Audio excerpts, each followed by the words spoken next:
Assalamualaikum warahmatullahi wabarakatuh. It's an honor to be with you all this morning. Before you get rolling, I'm just gonna ask a question. Are there students out there in the crowd this morning? Student, as a student, I have a question for you. Do you miss return back to school? What about teachers? Teachers out there this morning, do you miss to teach at school? And last but not least, for parents, do you miss your kids going back to I don't think they have to finish that question. All the parents are missing their kids going back to school. I can pretty much guarantee that. But what are we missing? Children are still learning, right? Even though they are at home. Teachers are still teaching, always limited virtually from home. They often encounter some difficulties as it is totally different from offline learning. Basically, what we are missing now is the social element. Online learning lacks of social space and interaction. In this demonstration, the students and teachers need teaching and learning of a process effectively occur. Well, the best judges and all audiences, my name is Readi, application from Annuqayah. It is the second time for me to join this competition, and to be honest, I'm very lucky to be able to participate in this competition again. In this great occasion, let me deliver my speech with the title, The Brave New World of Online Learning. If you read too many headlines today, you might start thinking that education is constantly broken. As reason, first company says, we know what is broken, so why can't we fix it? Indonesia system broken, here is how to fix it, and not far it is. Broken education system to destroy everything. Now I'm here today to talk about open online learning, but I'm not here to say that open online learning will save education.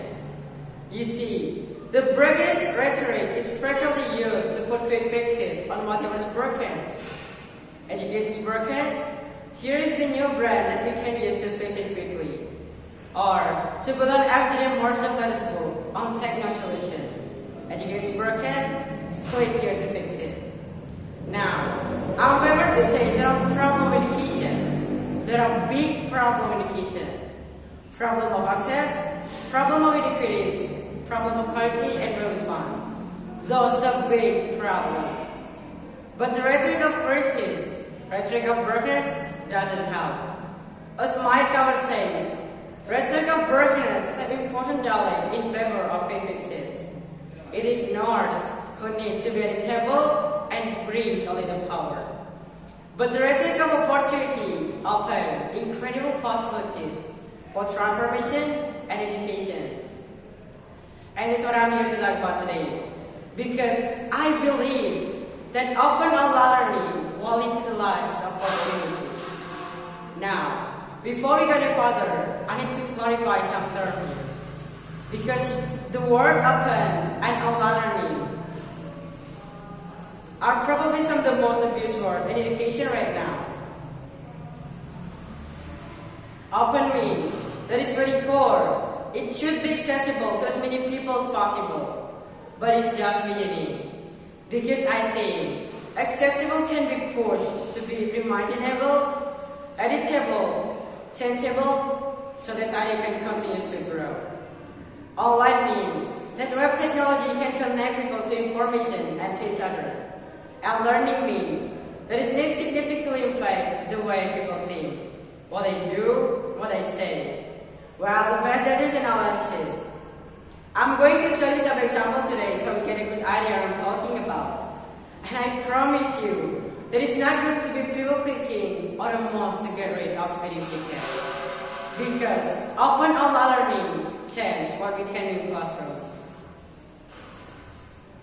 In 2010, when Professor Jill Durham at the University of Washington decided to open up his course on digital storytelling, he didn't know what would happen. Will people contribute? If so, will they contribute useful thing or useless thing? Now, if you have any classroom, before you might know that is actually a pretty common concern. Because you know there is student in the background during the conversation, right? But when you open it to the world, you have to fear because you have no control. Professor didn't know it was freeze and he felt it was monster. So he put his course online and he opened it to the world, invite people to join, and boys did it. Before the class even started at University of Washington, over 200 blog posts had been written about the course or for the course. And if you ask him, what is really incredible about this is that his students began to connect to each other and in the world in ways he could never imagine, doing things or taking the learning classes that he could have never done in a learning classroom. In the fact, if you ask some other person in the class, they will tell you that there are years for a simple life. Now, I don't know about you. Well, the best judges and allowances. Open allowance can change everything. Now, are there obstacles to this? Oh, you bet. There are obstacles classified as political. There are institutional obstacles, professional obstacles, and we have a long way to go. There is so much more we can do with open. The example I give could be even more open. But is it worth? Absolutely. Maybe not to save education, but to help us realize that what we have and what possible with open online learning is worth saving. Thank you. Wassalamualaikum warahmatullahi wabarakatuh.